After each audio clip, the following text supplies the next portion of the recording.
Hello very welcome to on my YouTube channel GS point. और आज की video में हम डिस्कस करेंगे सेकंड ग्रेड 21 दिसंबर को जो एग्ज़ाम लगा है उसका फर्स्ट पेपर, उसको हम डिस्कस करेंगे विद द आंसर्स। तो चलिए शुरुआत करते हैं। तो जो पहला क्वेश्चन है, पहला क्वेश्चन क्या है, देखिए हम जीएस के पेपर के बारे में बात कर रहे हैं, ठीक है। जो पहला क्वेश्चन है वो कहता है कि राजस्थान के किन शहरों में दिव्यांग खिलाड़ियों के लिए एक स्पोर्ट्स अकेडमी के लिए राजस्थान गवर्नमेंट ने घोषणा की है। तो इसका सही आंसर है answer number 4, that is Jodhpur and Jaipur. तो राजस्थान गवर्नमेंट ने जोधपुर और जयपुर के अंदर पैरा स्पोर्ट्स अकेडमी के लिए घोषणा की है, ठीक है। द नेक्स्ट क्वेश्चन जो बहुत ही चर्चा में रहा था, राजीव गांधी ग्रामीण ओलंपिक गेम्स। तो सेकंड क्वेश्चन है, निम्नलिखित किन खेलों में से राजीव गांधी ग्रामीण ओलंपिक खेल 2022 में सम्मिलित नहीं है, ठीक है। अब आपको पता होना चाहिए कि राजीव गांधी जो ग्रामीण गेम्स आए थे उसके अंदर टोटल टोटल 6 गेम्स को शामिल किया गया था। तो पहला नंबर कौन सा था? हॉकी, ठीक है, हॉकी उसके अंदर है। सेकंड नंबर है वॉलीबॉल है, वॉलीबॉल है और खो खो भी है, ठीक है, खो खो भी है। अब बच्चे तीन गेम कौन कौन से आप उनको याद रखिए, आने वाले एग्जाम्स में वो आपके काम आएंगे। तो हॉकी हो गया, वॉलीबॉल हो गया, आपका खो खो हो गया। तो फोर्थ वन है कबड्डी, ठीक है, एक तो है कबड्डी। चौथा नंबर कौन सा हो गया? कबड्डी हो गया। पांचवा नंबर हो गया आपका टेनिस, टेनिस वॉलीबॉल, ठीक है, टेनिस वॉलीबॉल क्रिकेट हो गया। अब छठा नंबर क्या है जो है शूटिंग वॉलीबॉल, ठीक है। तो 6 गेम्स कौन कौन से हो गए? हॉकी हो गया, वॉलीबॉल हो गया, खो खो हो गया, टेनिस बॉल क्रिकेट हो गया, आपका शूटिंग बॉल हो गया। इसका मतलब जो फुटबॉल है वो इसके आंसर में शामिल नहीं है, ठीक है। आंसर में क्या पूछा है, कौन सा सम्मिलित नहीं है? तो इसका राइट आंसर क्या होगा? इसका राइट आंसर होगा आंसर 3 फुटबॉल, ठीक है, कि मतलब फुटबॉल शामिल नहीं है।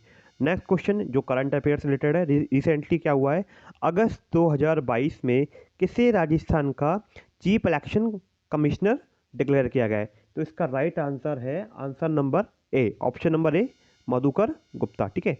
आंसर क्या है? मधुकर गुप्ता है, ठीक है।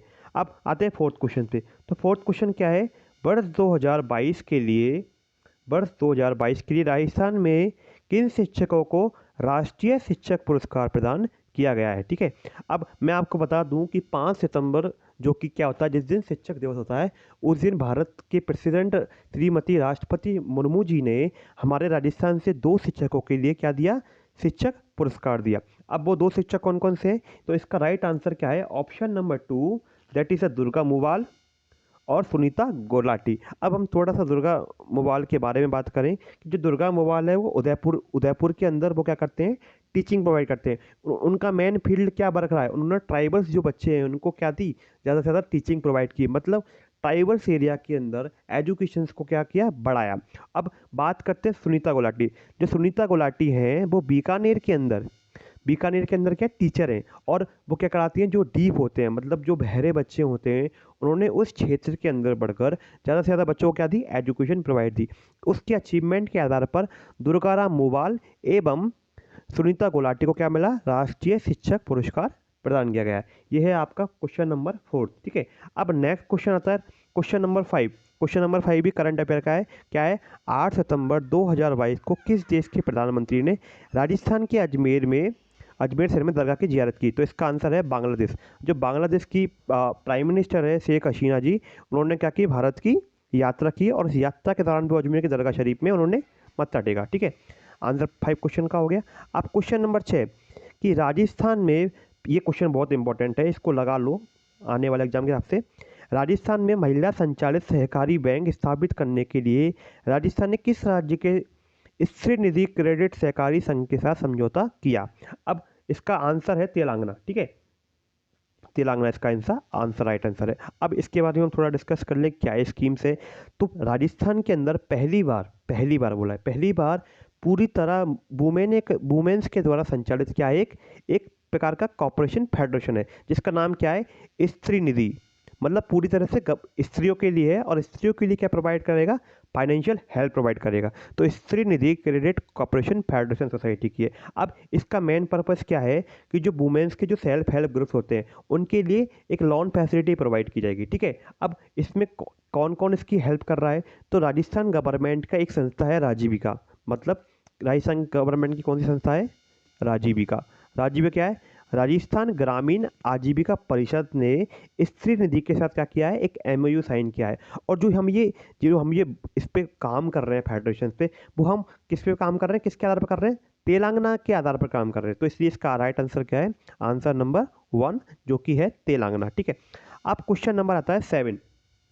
7 क्या है, वर्ष 2022 के लिए राजस्थान के किस जिले को एमएसएमई के क्षेत्र में एस्पेशनल डिस्ट्रिक्ट में सेकंड पुरस्कार मिला है, मतलब नेशनल लेवल पे बात कर रहे हैं। तो इसका राइट आंसर है करौली जिला जो कि है वो भारत सरकार का एक एस्पेशनल डिस्ट्रिक्ट प्रोग्राम से 115 डिस्ट्रिक्ट को जिसके अंदर चुनाव किया गया है, उसके अंदर करौली भी शामिल है। तो करौली डिस्ट्रिक्ट ने एमएसएमई के क्षेत्र में सेकंड पोजीशन हासिल की है। ठीक है, क्वेश्चन नंबर 8 की बात करते हैं कि राजस्थान की मुख्यमंत्री की स्कीम है हरित राजस्थान स्वस्थ राजस्थान। ठीक है, स्कीम का नाम क्या है गाइस, हरित राजस्थान स्वस्थ राजस्थान की संकल्पना के तहत वर्ष 2022-23 के लिए कितने पौधे तैयार किए जाने के लिए प्रस्ताव है। तो राजस्थान गवर्नमेंट 2022-23 के अंदर इस स्कीम को इम्प्लीमेंट कर रही है, जिसके अंदर हमने टोटल मिला के 42 करोड़, कितना, हमने 42 करोड़ का बजट रखा है और उसके अंदर टारगेट रखा है कि हम 5 करोड़ क्या लगाएंगे, पौधे लगाएंगे।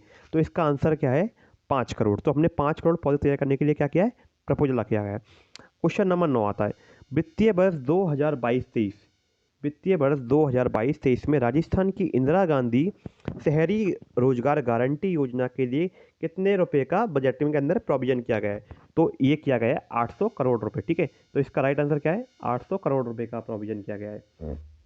The next question is Rajasthan की न्यू इको टूरिज्म, देखो डिफरेंस देखो, यहाँ पे क्वेश्चन खेला गया है इको टूरिज्म पॉलिसी कब लागू की गई है। तो ये पॉलिसी इंप्लीमेंट हुई है 2021 के अंदर। ठीक है, अब इसी प्रकार राजस्थान गवर्नमेंट एक स्कीम लेकर आई है, 2020 के अंदर लाई थी।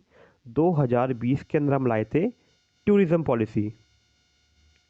ठीक है, 2020 के अंदर क्या लेकर आए, टूरिज्म पॉलिसी। और 2021 के अंदर क्या लेकर आए, इको टूरिज्म पॉलिसी, एनवायरनमेंट से रिलेटेड। और 2022 के अंदर रिसेंटली गवर्नमेंट ने लॉन्च की है राजस्थान ग्रामीण पर्यटन, ग्रामीण क्षेत्रों में टूरिज्म को बढ़ाने के लिए हम लेके आए ग्रामीण पर्यटन स्कीम लेके आए। तो ये तीनों स्कीम का ऑर्डर आया था कि 2020 के अंदर आए हम टूरिज्म पॉलिसी, 2021 के अंदर हमने इंप्लीमेंट किया इको टूरिज्म पॉलिसी, और 2022 के अंदर लेके आए राजस्थान ग्रामीण टूरिज्म पॉलिसी। ठीक है, ये क्वेश्चन नंबर आपका 10 हो गया। क्वेश्चन नंबर 11 आता है जो कि इंडिया की जीके से क्वेश्चन उठाया गया है। पुलिकट लेक जो कि एक वेटलैंड भी है, ये कौन से जिले में है, कौन से स्टेट में, सॉरी तमिलनाडु में। इसका राइट आंसर है तमिलनाडु। ठीक है, अब आता है right question number 12। Question number 12 कहता है कि India states of forest report 2021 के अनुसार वनों के अंतर्गत सर्वाधिक परसेंटेज किसके अंदर, हाईएस्ट परसेंटेज ऑफ लैंड वाला राज्य कौन सा है। इसका राइट आंसर है मिजोरम। ठीक है, मिजोरम हो गया। नेक्स्ट क्वेश्चन ये भी इंडिया से पूछा गया है। क्वेश्चन नंबर 13 नाथुला पास, जो हम बाद में पास के बारे में चर्चा करेंगे।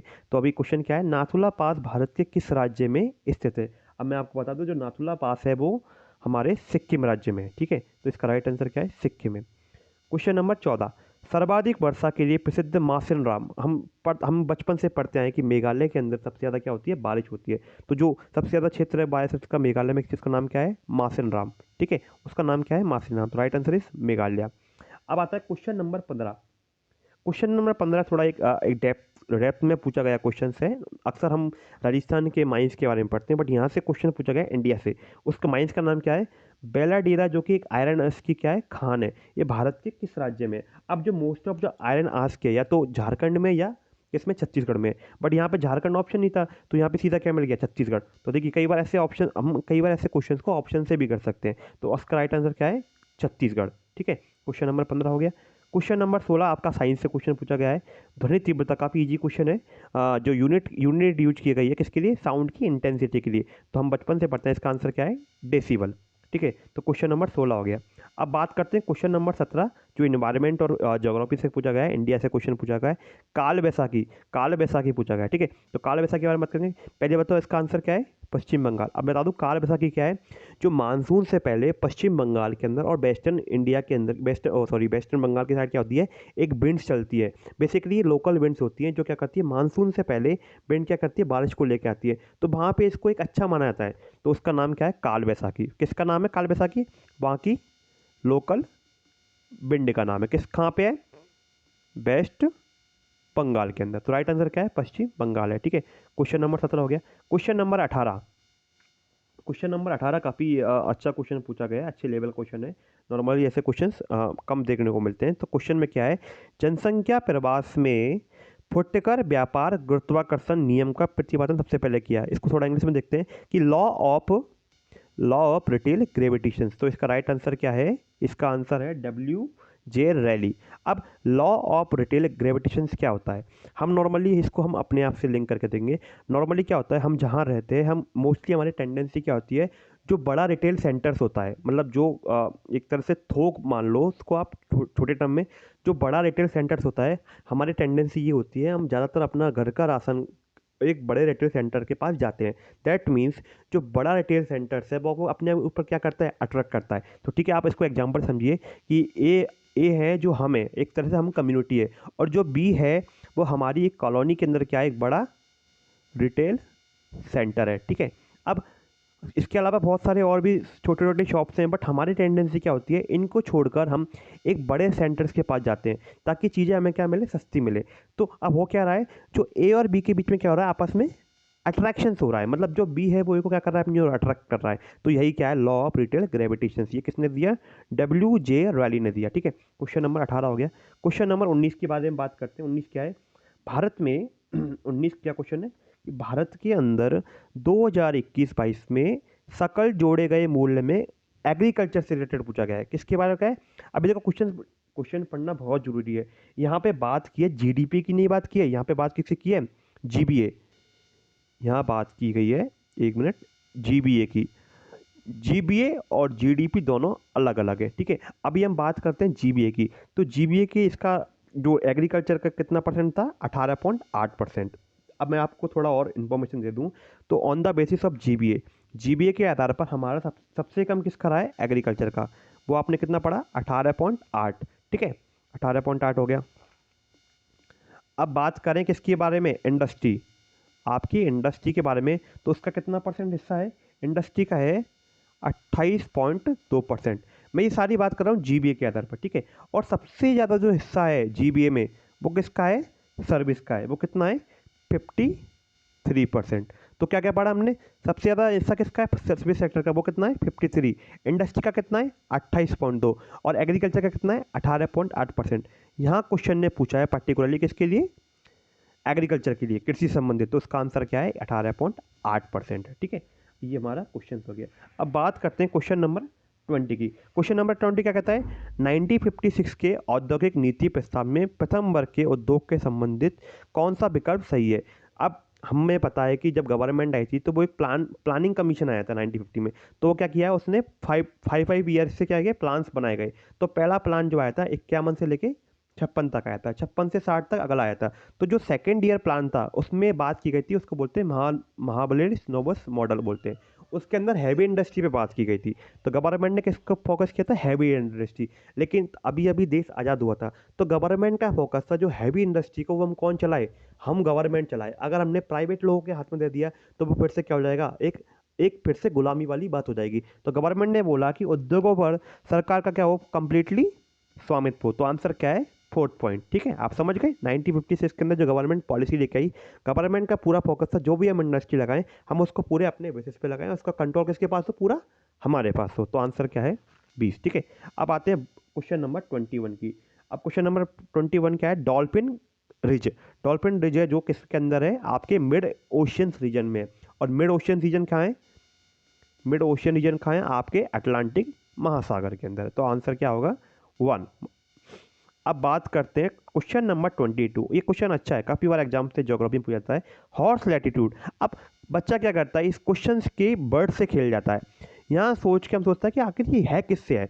तो आपने ज्योग्राफी के अंदर पढ़ा होगा। ठीक है, हम ज्योग्राफी के अंदर जब विंड्स के बारे में पढ़ते हैं, हम देखते हैं ये हमारा मैप होता है जिसके अंदर हमारा 0 डिग्री क्या होता है, इक्वेटर होता है। हम पढ़ते हैं 30 डिग्री नॉर्थ, 30 डिग्री साउथ। ठीक है, उससे ऊपर 60 डिग्री और 60 डिग्री साउथ, उससे ऊपर कहता है। तो जो ये लाइन होती है यहाँ पे क्या आती है, क्या, ट्रेड विंड।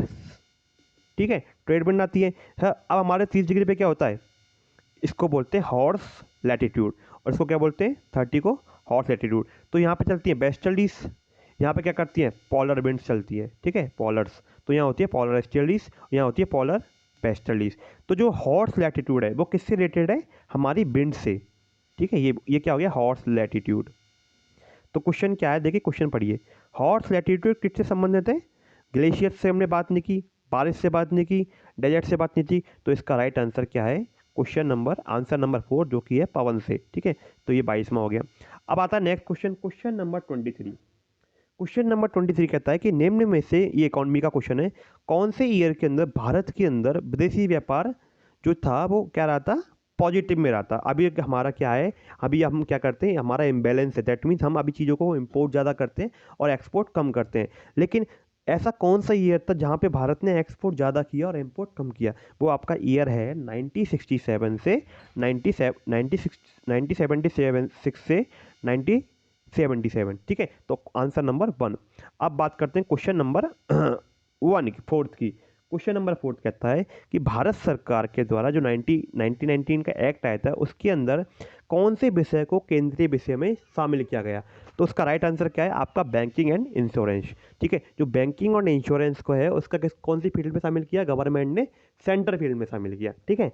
अभी भी आप देखते हैं कि जो बैंक, मोस्ट ऑफ जो बैंक है वो किसके अंदर आते हैं, सेंट्रल गवर्नमेंट के अंदर आते हैं, आरबीआई के एक्ट के अंदर आते हैं, शेड्यूल नंबर 2 के अंदर आते हैं, ठीक है। तो ये थोड़ी बेसिक इन्फॉर्मेशन हमने साथ में की। क्वेश्चन नंबर 25 आता है कि गवर्नमेंट ऑफ इंडिया जो 1935 का जो एक्ट आया था उसके अंदर भारत की संघीय विधानसभा, जब हमने यूनियन बनाया था तो उसके अंदर सेंट्रल कमिश्नर 4 एरिया थे, उसके अंदर जो अजमेर मेरवाड़ा था उसको टोटल कितनी सीट्स दी गई।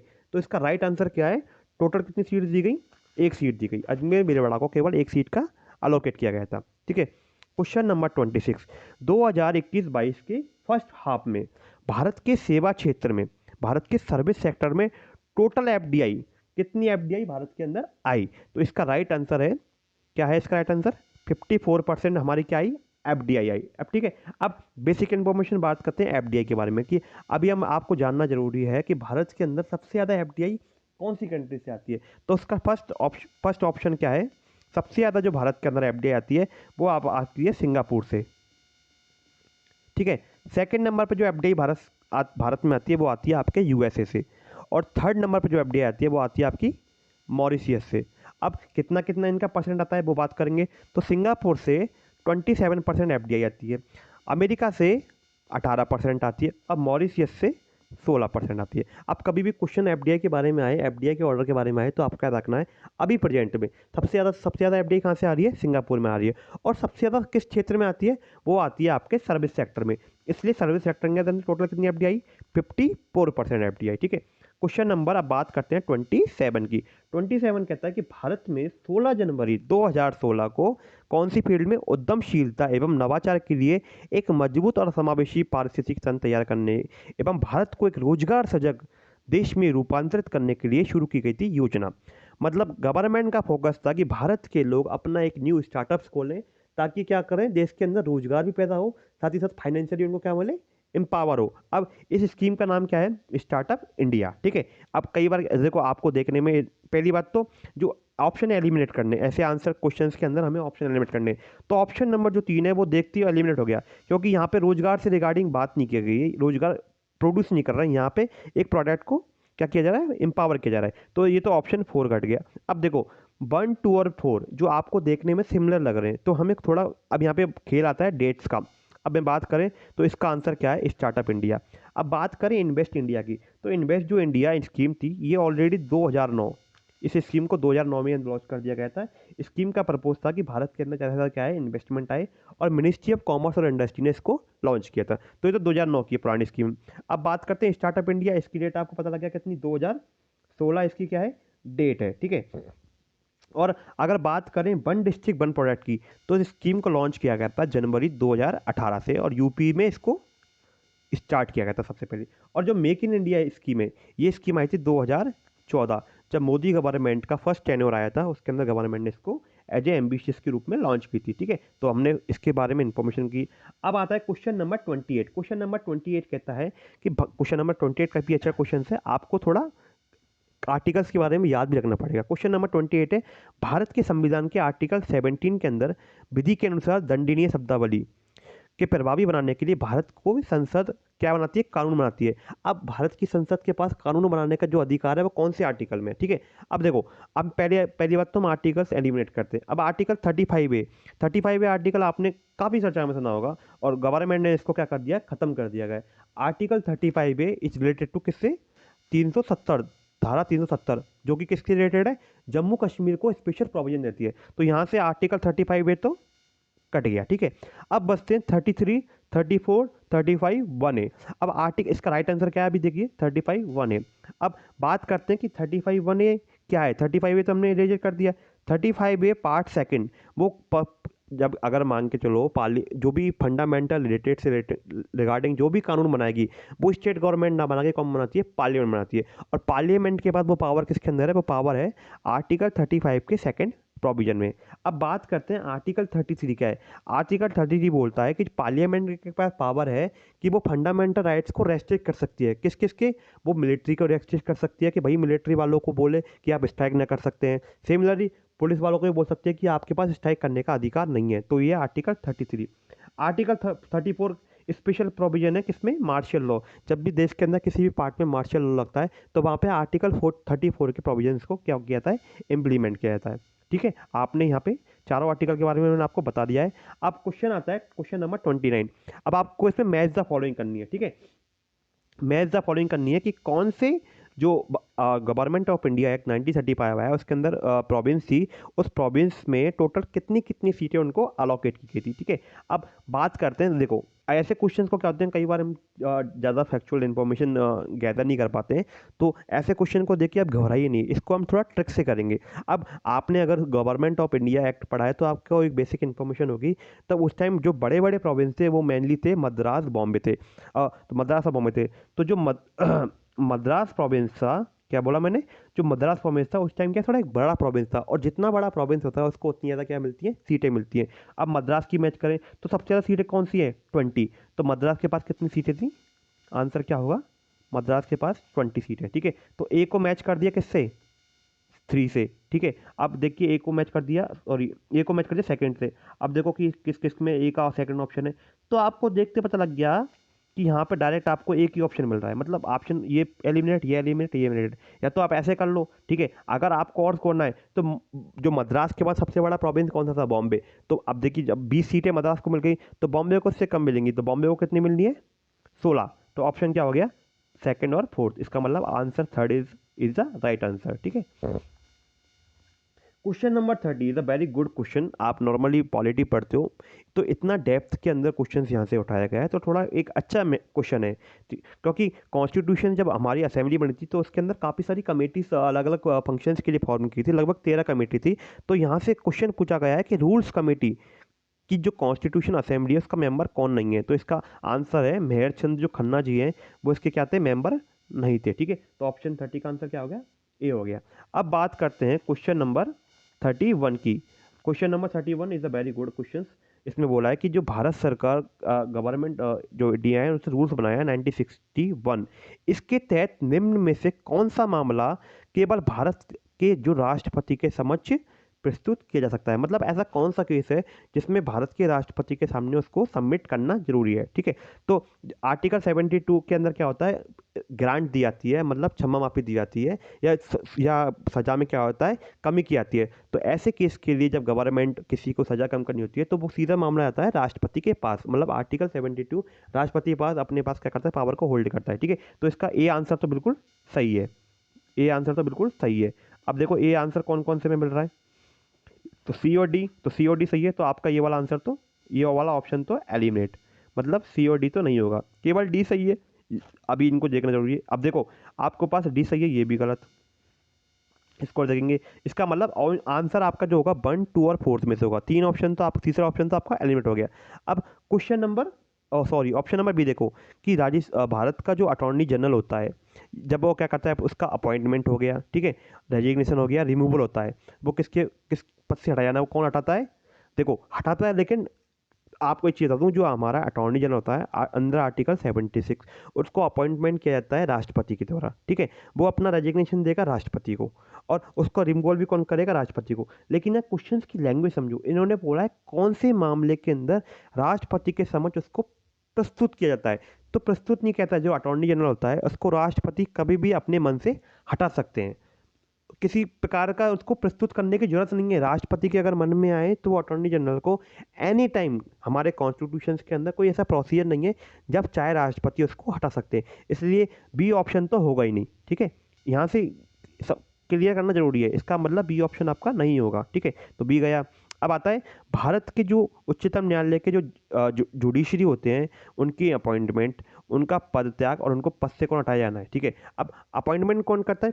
प्रेसिडेंट करता है, हालांकि कॉलेजियन सिस्टम से होता है। ठीक है, अगर उनको अपना तक रिमूवल करना है तो जो इनका रिमूवल होता है वो एक प्रॉपर इम्पीचमेंट प्रोसेस से होता है, एक प्रॉपर कोर्ट प्रोसीजर फॉलो की जाती है, जहाँ पे लोकसभा और राज्यसभा के अंदर बिल पास किया जाता है, उसके बाद दोनों सदन में आता है, सदन से जानने के बाद इन द एंड वो किसके सामने पेश होगा? राष्ट्रपति के सामने पेश होगा। उसके बाद राष्ट्रपति क्या करते हैं? उनको हटा देते हैं। तो इसका मतलब ऑप्शन ए आपका इज अ राइट आंसर और ऑप्शन सी इसका आपका राइट आंसर है। ठीक है, तो यहाँ से आपको मिल गया केवल ए और सी सही है। अब अंतर्राज्य इस्टेब्लिशमेंट और इंटरस्टेट काउंसिल, ये आपका आंसर नहीं है। ठीक है, तो आपको समझ में आ गया, आपको एक डेप्थ एनालिसिस भी मिल गया, साथ ही साथ आपको पता लग गया कि आंसर बी क्यों नहीं है। क्वेश्चन नंबर 32, क्वेश्चन नंबर 32 कहता है कि भारत के, देखो क्वेश्चन नंबर 32 अच्छा क्वेश्चन है, लेकिन यहाँ पे जो क्वेश्चन है वो लैंग्वेज से क्वेश्चन दिया गया है, मतलब आपको चीज़ों को रटना भी जरूरी है। कभी बार ऐसे आरपीसी बोलते हैं कि ये रटो, तो वही यहाँ रटने वाली बात है, चीज़ें सेम सेम सी मिले, लेकिन रट्टाफिकेशन पे फोकस किया गया है। भारत के संविधान के आर्टिकल 51A के कौन से पार्ट? ई पार्ट के अंदर समसरता समान भातृत्व की भावना के निर्माण के मौलिक कर्तव्यों के संदर्भ में कौन सा उल्लेखित है? तो इसका राइट आंसर जो है आपको मिलेगा क्या? धर्म। सबसे पहले बात करते हैं धर्म की, religious, linguistic, regional and sectional. तो option 2 is the right answer. ठीक है, ऑप्शन आपका क्वेश्चन नंबर 32 हो गया।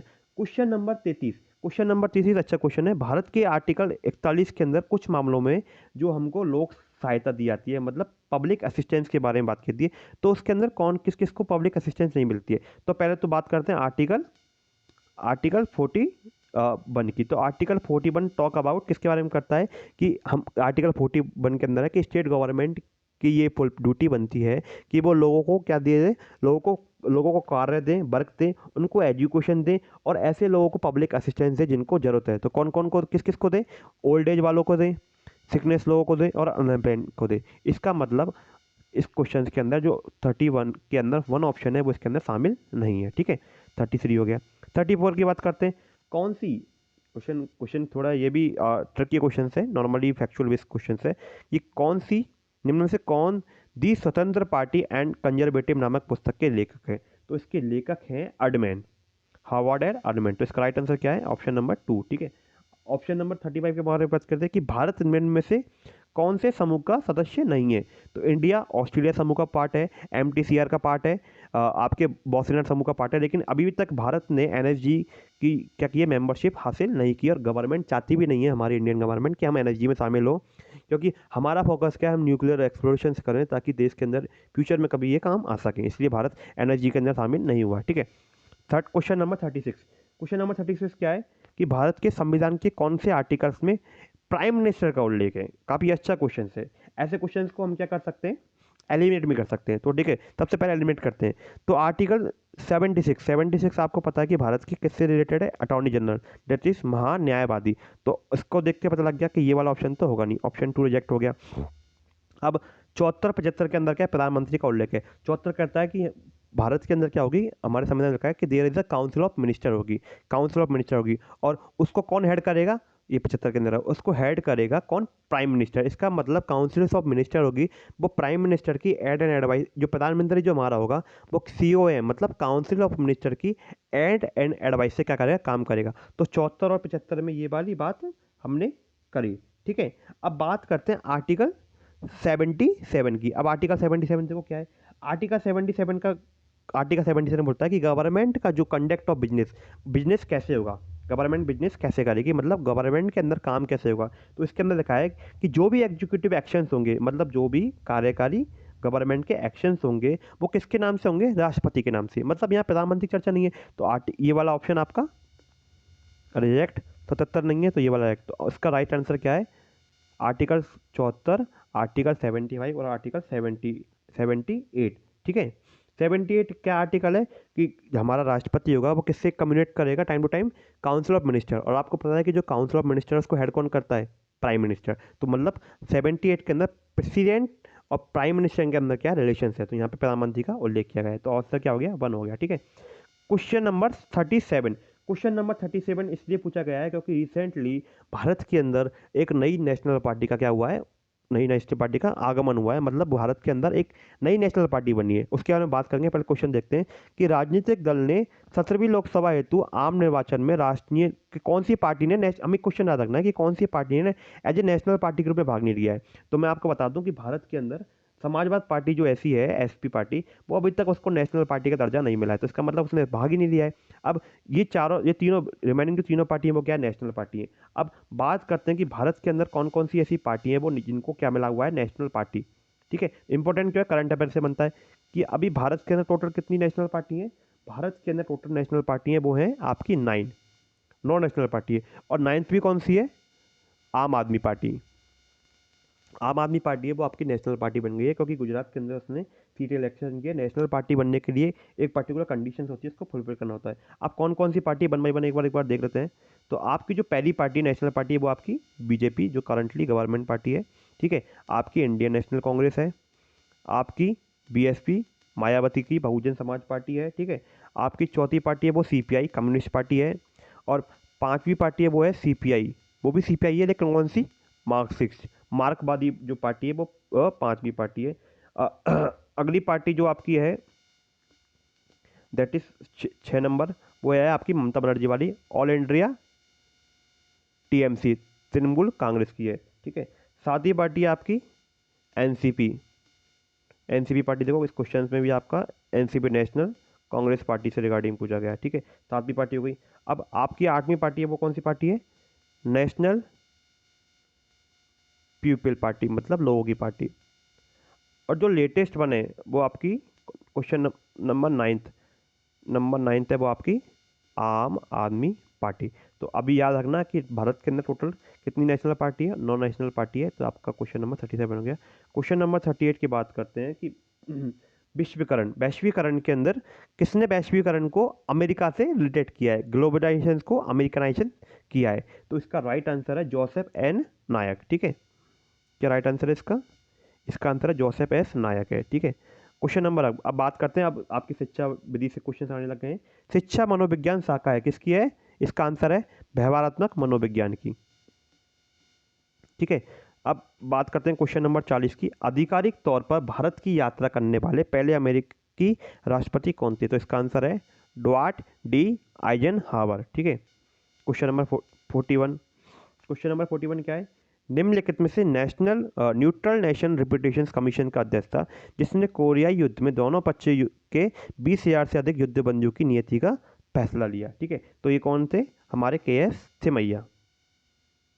ठीक है, के.एस. थिमैया हो गए। क्वेश्चन नंबर 42 के बारे में बात करते हैं। निम्न में से कौन सा विकल्प वृद्धि एवं विकास के लिए सामान्य सिद्धांत के बारे में सही नहीं है। तो देखिए यहाँ पे लाइन उल्टी दी गई है, जो डेवलपमेंट प्रोसीड करता है वो आपका जनरल टू स्पेसिफिक होता है, बट यहाँ उल्टा बोला गया है। इसने बोला है विकास जो होता है विशेष से सामान्य की ओर चलता है। ठीक है, तो इसका आंसर नहीं है ये वाला। क्वेश्चन नंबर 42 हो गया। क्वेश्चन नंबर 43, शिक्षा मनोवैज्ञानिक के बारे में निम्न में से कौन सा विकल्प सही नहीं है। यहाँ पे मोस्टली क्वेश्चन पूछे गए हैं सही नहीं है से रिलेटेड, कौन सा सही नहीं है, तो इसका है शिक्षा मनोविज्ञान का दूसरा नाम क्या है, विकासात्मक मनोविज्ञान, ये इसमें सही नहीं है। ठीक है, क्वेश्चन नंबर 44। क्वेश्चन नंबर 44 है, निम्नलिखित विकल्पों में से बालक की वृद्धि के बारे में कौन सा विकल्प सही है। इसका आंसर आपको अभी तक इस पे थोड़ा चल रहा है, जब इसका क्वेश्चन आंसर सही आएगा तो आपको इसका आंसर प्रोवाइड कर दिया जाएगा। ठीक है, क्वेश्चन नंबर 45 है, कक्षा में अधिगम पर विशेष निहितार्थ करने वाले थॉर्नडाइक का कौन सा योगदान है। यह है इसका लॉ ऑफ इफेक्ट। आंसर क्या है, लॉ ऑफ इफेक्ट। ठीक है, क्वेश्चन नंबर 46 बोलता है, जब बालक सीधे हाथ से लिखना सीखता है तो यह कौशल का अधिगमांतरण उसे उल्टे हाथ से लिखने पर सुगमता प्रदान करता है। यह सीधे हाथ से लिखने के कौशल का हस्तांतरण करता है, इसको बोलते हैं lateral transfer of learning, that means पार्श्विक अधिगमांतरण। ठीक है, आंसर इसका हो गया। 46 हो गया, विकास के सिद्धांतों के संदर्भ में निम्न में से कौन सा वाक्य सही नहीं है। ठीक है, तो इसका आंसर है आंसर नंबर 2, विकास क्या होता है, development is not a sequential. ठीक है, क्वेश्चन नंबर 48 बात करते हैं। निम्नलिखित में से कौन सा विकल्प साहचर्य अधिगम का उदाहरण नहीं है? इसका आंसर है हैबिचुएशंस। मतलब कौन सा एग्जाम्पल नहीं है किसका? एसोसिएटिव लर्निंग का, मतलब हैबिचुएशन। आंसर क्या है? Habituations. Question number 49। Question number 49 है, गार्डन ऑलपोर्ट के व्यक्तित्व के सिद्धांत का अनुसरण करते हुए यदि अध्यापक विद्यार्थी के विशेषों की पहचान करना चाहता है तो कौन सा विकल्प में से वह विशेषक को अनदेखा करेगा? तो इसका है सोर्स ट्रेट। आंसर क्या है? Answer number 4 source trait. ठीक है, 40 क्वेश्चन 49 क्वेश्चन हम कर चुके हैं। 50 क्वेश्चन क्या है? एक विद्यार्थी जो प्राय अपने मित्रों के प्रति रूखा भद्दा एवं असमानुभूति भूतिपूर्ण था, उससे अपने व्यवहार में सुधार लाने के लिए किस क्षेत्र के अंदर ट्रेनिंग की रिक्वायरमेंट है? तो उसको किस में है? अपने इमोशंस को इम्प्रूव करना है। इमोशंस को इम्प्रूव करना, तो ये किस में आता है? इमोशन इंटेलिजेंस में। ठीक है, क्वेश्चन नंबर 51। यदि अध्यापक को बालक की अचेतन अभिप्रेरणा और चिंताओं का पता लगाना है तो निम्न में से किसका परीक्षण का चयन गलत होगा? हमें कौन सा परीक्षण करते हैं वो चयन करना गलत है। तो 16 पीएफ टेस्ट। आंसर क्या है? 16 पीएफ टेस्ट। ठीक है, क्वेश्चन नंबर 52। हिपोक्रेट्स द्वारा किए गए क्लासिफिकेशन के अनुसार जो बालक निराशावादी, दुखी एवं संवेगात्मक रूप से कमजोर होते हैं उन्हें क्या कहते हैं? उन्हें कहते हैं मेलानकॉलिक। मेलानकॉलिक। ठीक है, क्वेश्चन नंबर 53।